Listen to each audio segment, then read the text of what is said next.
nandito kami sa Nasugbu, Batangas. Kasama ko si Ma'am Shiara.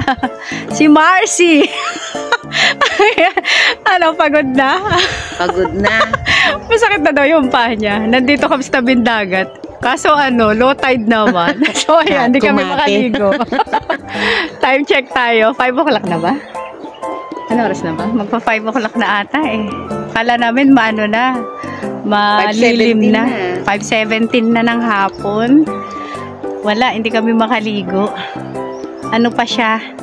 Low tide pa. Sabi 6 PM pa daw babalik ang tubig. Sabi, tambay na lang muna kami dito sa lilim. Ayan. Yung ibang mga kasama namin andun sa may dulo. Naglakad sila hanggang sa dulo. Hindi ko kayang maglakad dun. Kaya dito na lang kami ni Mars Ara. Kami yung may mga rayuma pa. Hindi pwede maglakad ng malayo. Hindi pwede maglakad ng malayo. Alam na, tumatanda. Pero ang ganda dito, guys. Ayan o. Kaninang umaga, inabot ko yung may tubig. Ang ganda. Kaso ngayong maliligo kami, wala pa. Kasi 5:17 na. Kala namin ano na. Pagdating namin, walang tubig. Malapit lang to doon sa ano, sa Casa Portia, doon sa pinag-anuhan namin na bahay. Pinag-istayan namin. So ayun yung ibang kasama namin. Marami kaming pumunta dito. Blowout ni Consi Darrell kasi birthday niya. So ayun, pakita ko sa inyo yung ano, yung kate na tubig. Ayan, no? So ayan guys, oh.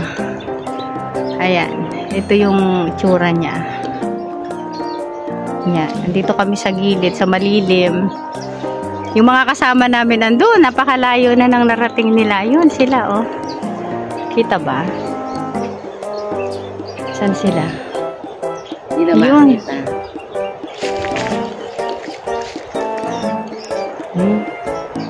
Ayun sila. Ay, ayoko pumunta doon. Ang layo ng lakarin. Baka matusok ang paa. Ayun. Eh, clumsy pa naman tayo. Baka tayo madapa.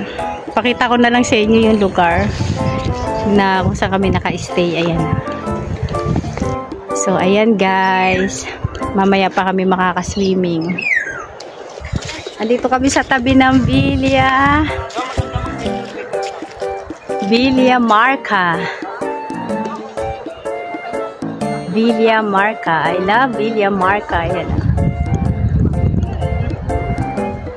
So, ayan. Ayan ang kabuuan. Ayun, ang may tubig sa bandang dulo. Magsaswimming sana kami. Hindi na kami nakaswimming. Maya-maya daw. Sabi alas 8 pa. Dito yung mga tropa, oh.